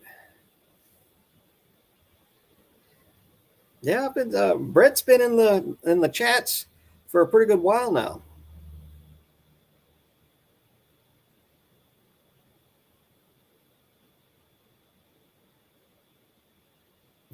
Yeah, yeah, he'd go through looking for the getting their tickets, and he'd look at his watch. And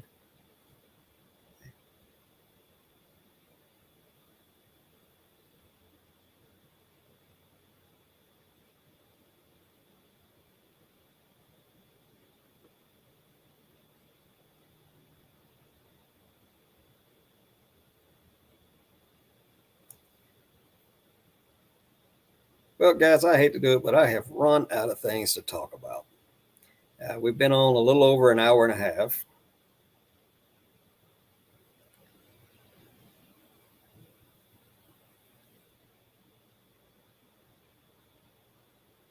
Oh, hey, Ginger. Well, I guess I'm not going anywhere. We got people coming in. Drew, I dare you to do it and put it on YouTube. Hi, Kathy. How are you? Nope, I'm not leaving. Stay. I can't run off just when everybody's showing up.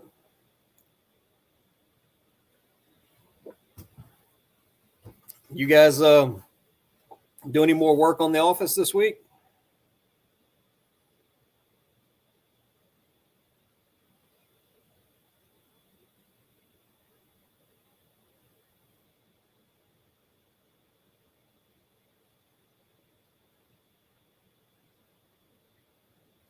I miss seeing those well organized boxes behind you guys in that office. When you guys get done reworking the floors and everything up there, are you going to put your eBay room back together?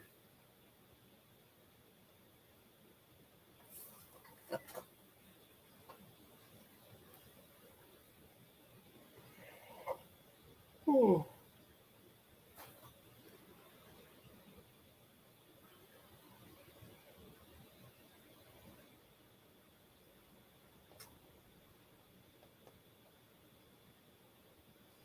Scott, I'll have to go see that. I guess I missed it.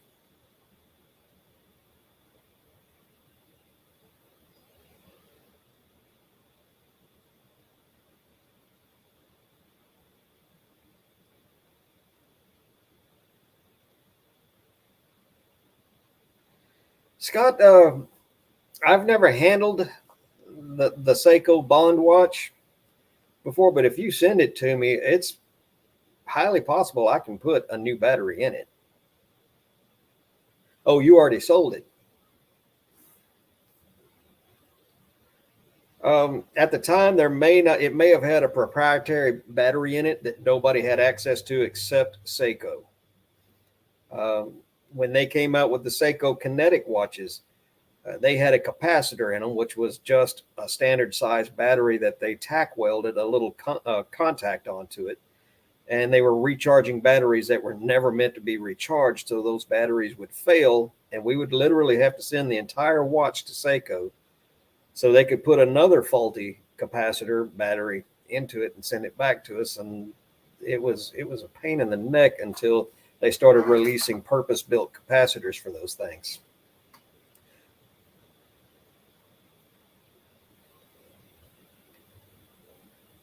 That might be too, Scott.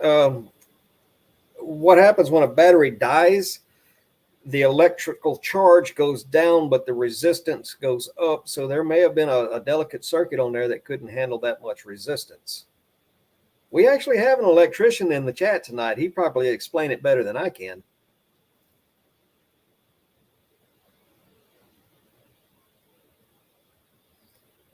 Well, Kathy, I hope you guys do get a new house. It would be great to see you guys set your eBay space up from start to finish. That would be an awesome series.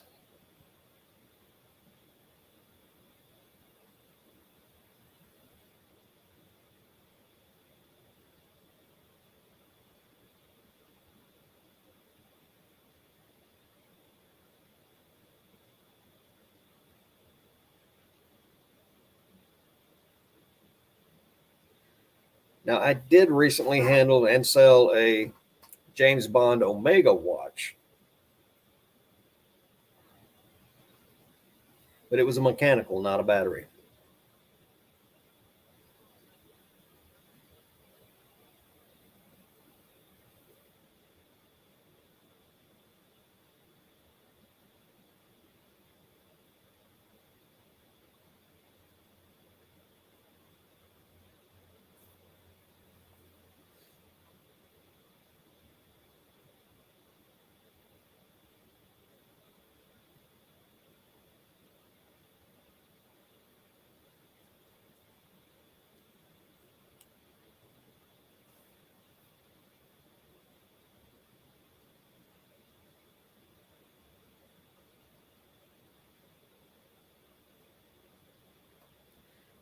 Drew, can you show a video of how to install a 30 amp outlet outdoors?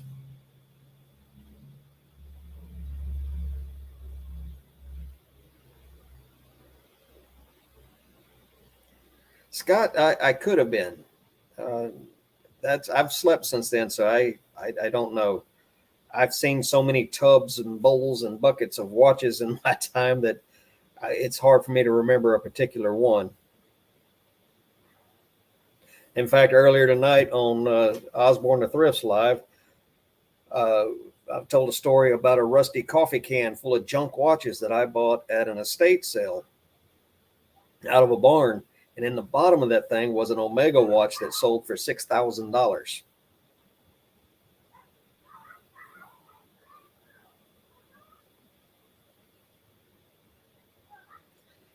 Oh, yeah.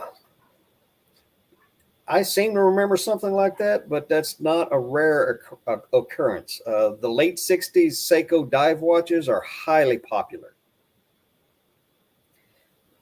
And quite honestly, I think they're just as popular as most of the Rolexes that are super hot right now, but they're a lot more affordable.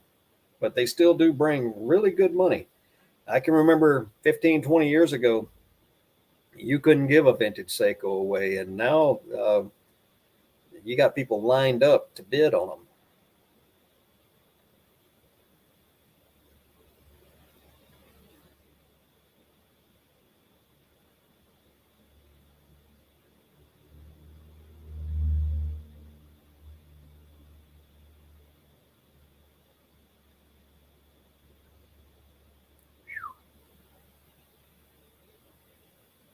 Yeah, there's a lot of different nicknames for those watches. Um, Most of them have to do with the shape or the color of the bezel. Like a Pepsi would be red and blue. Coke would be red and black.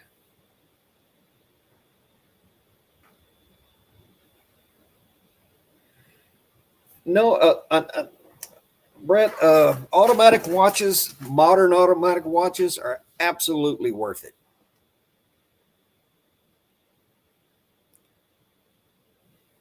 They are normally what it is the automatic winding mechanism is a totally separate component that attaches directly to the watch.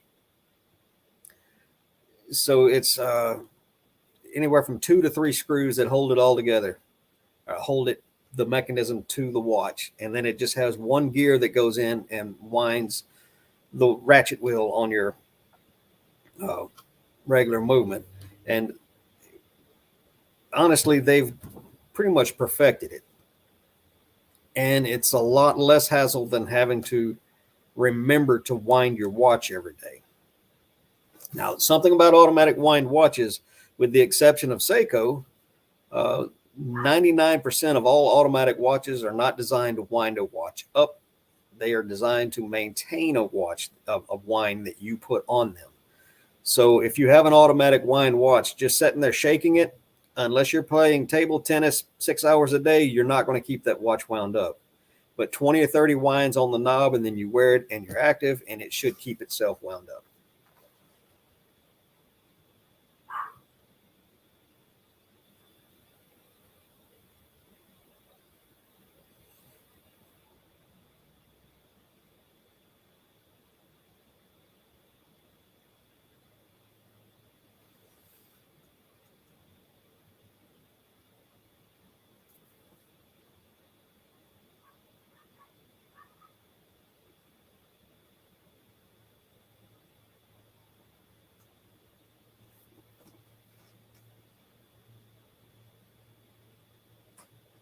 Drew, I've been seeing those shorts you've been putting out about the DeWalt tools. And in fact, I've got another tool for you that you need to get. I'll go get it and show it to you. It's something you use with your drill.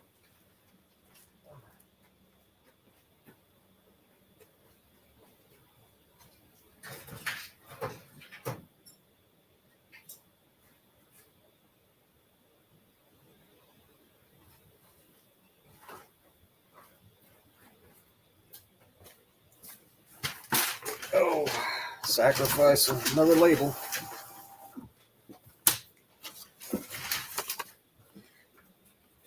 Long bits.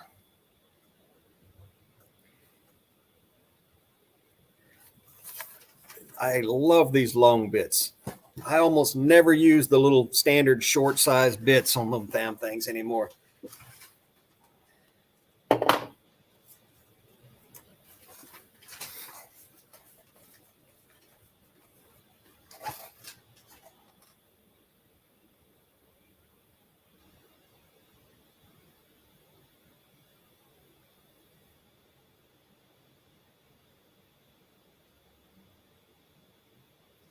Yeah, the automatic watches, the vintage stuff, pretty much anything before 1960 is very problematic. They were what we call bumper watches. And instead of having an oscillating weight that spins all the way around and winds no matter which direction it goes, they would go most of the way around, and then they would hit a spring, bump off, go back the other way, and it hit a spring and then bump off. And they were, by today's standards, very crude, and they are very problematic to have them repaired and restored to any level of usefulness.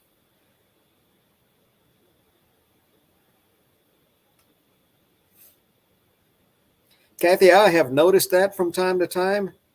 Um, some people you can't tag, and then a minute or two will go by, and then you can tag them. That's happened to me on several chats with several different people. I have no idea what causes that. See if I can get it to work.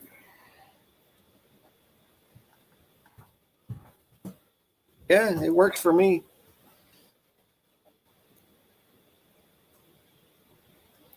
Kathy, if you hit at capital A and then a space bar, it should pop her name up so you can click on it, and it'll tag her. If you're working from a computer and not a phone. If you're working from a phone, I have no idea what to tell you to do.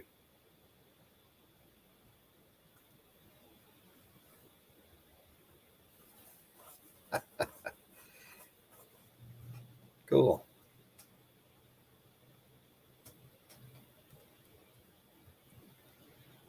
Scott, if you're still here, drop your link too, man.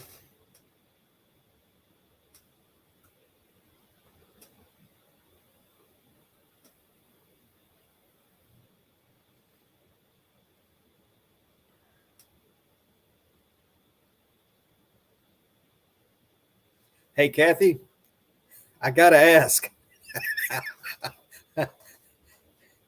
Did Chris watch that movie yet?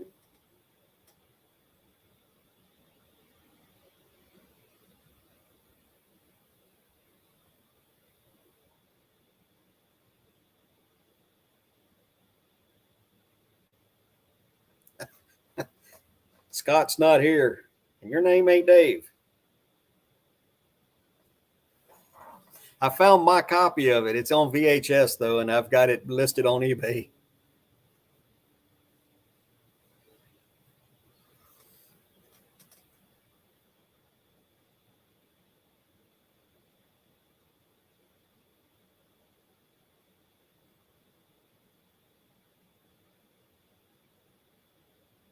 Another good movie for you guys is Yellowbeard. Just don't let the kids watch it.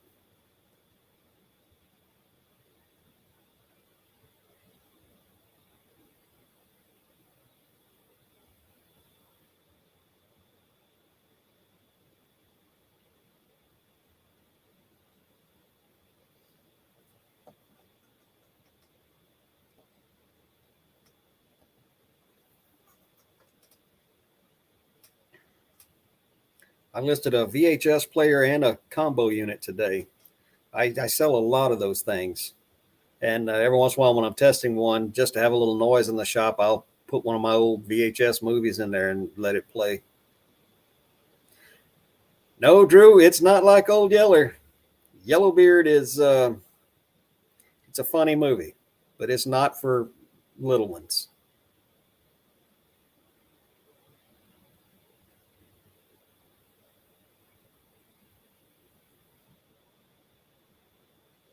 Yeah, if they leave, you can't tag them. But I have had occasions where there would be people in the chat and I could not tag them.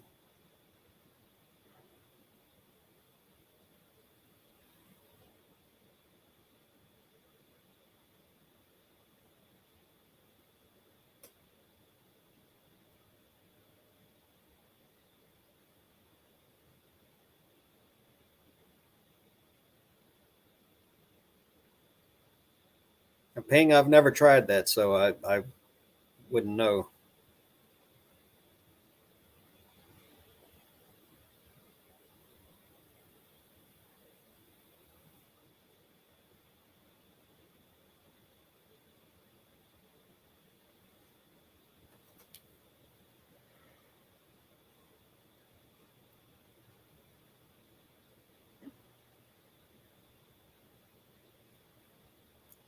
Um, I don't think I've ever had a return on a VHS player, but I thoroughly test mine before I send them out. And I send them out calculated shipping, so it's expensive. And the kind of people who cause trouble for the most part, they're always on lower end things. So I knock on some wood and find some around here. I've never had a problem with one of my machines not working. I have a let's see if we can. No, there's too much stuff. But on the other side of this cabinetry here, I've got a workbench in the far corner. And on the wall mounted above it, I have a small TV with RCA cables sticking out of it and HDMI cables handy. And before I will post them or list a machine, I will plug it in and thoroughly test it.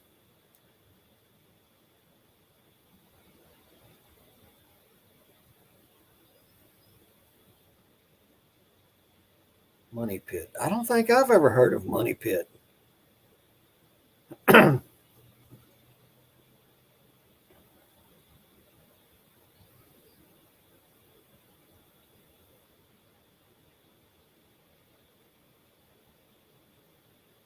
Yeah.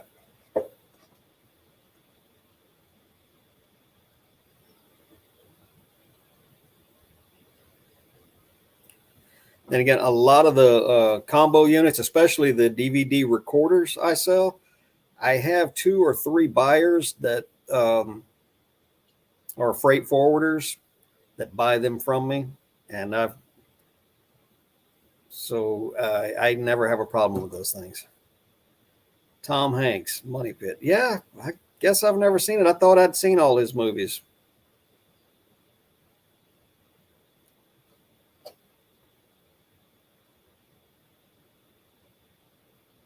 I don't think I have. Let me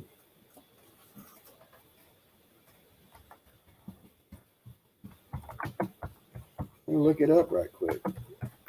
Maybe I have seen it and I just don't remember it.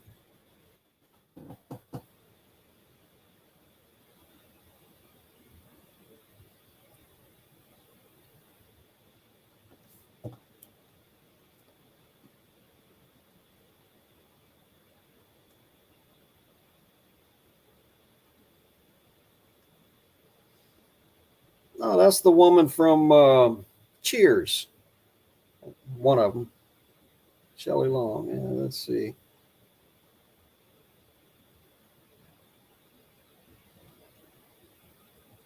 I may have seen that movie and just don't remember it.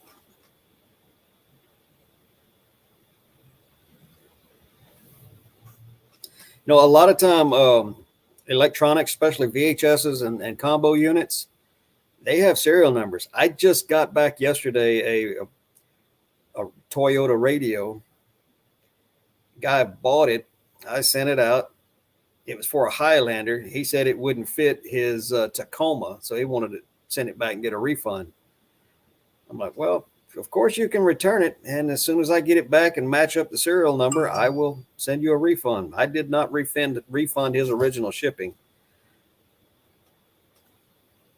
but I always take pictures. If it has a serial number, I take a picture of it.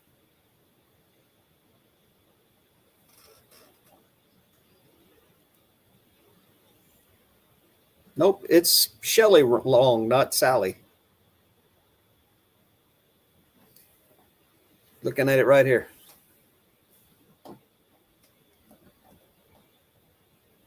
Sally Long. Or Shelley Long. Now you got me saying it.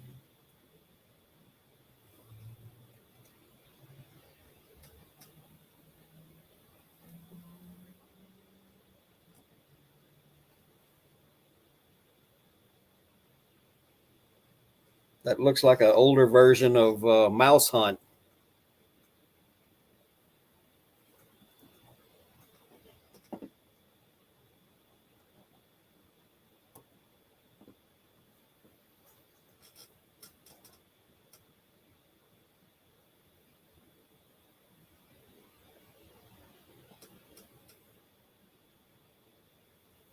Yeah, the DVD recorders are still a bolo. If they're the VHS DVD combo DVD recorders, those are especially a bolo. But the straight DVD recorders, those are still good. Probably not as good as they used to be. They average somewhere in the $50 to $75 range. But you got to have the cables and the remote for it too.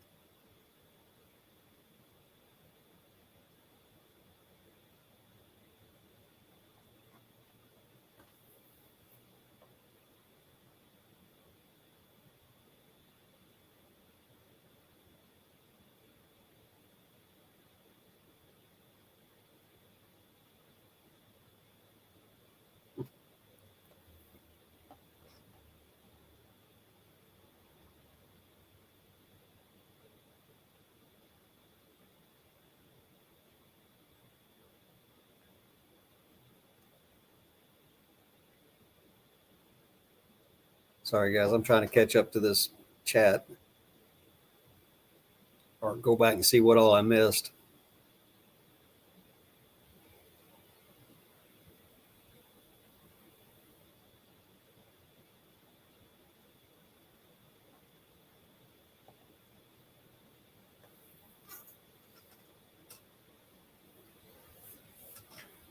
How many people in the chat have seen Gone Fishing? Danny Glover and Joe Pesci.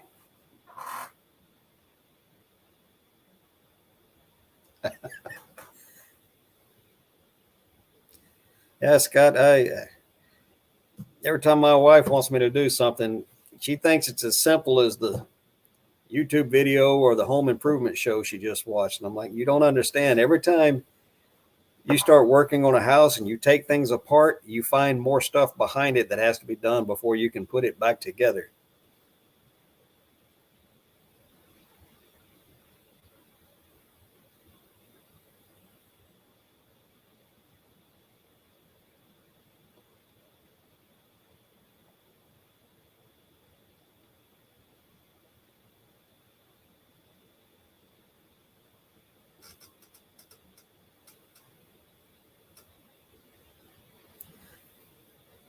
Well, folks, it is 2 hours we've been live now, and I don't normally talk that long for the rest of the week. So I think we're going to call it a night, and we'll see you guys back here. We'll see you in somebody else's chat the rest of the week, or I'll see you guys back here next Wednesday. I do have Peacock. I'll have to look it up. But anyway, good night, and I want to thank everybody for coming by tonight. I really appreciate it. And we'll see you guys when we see you.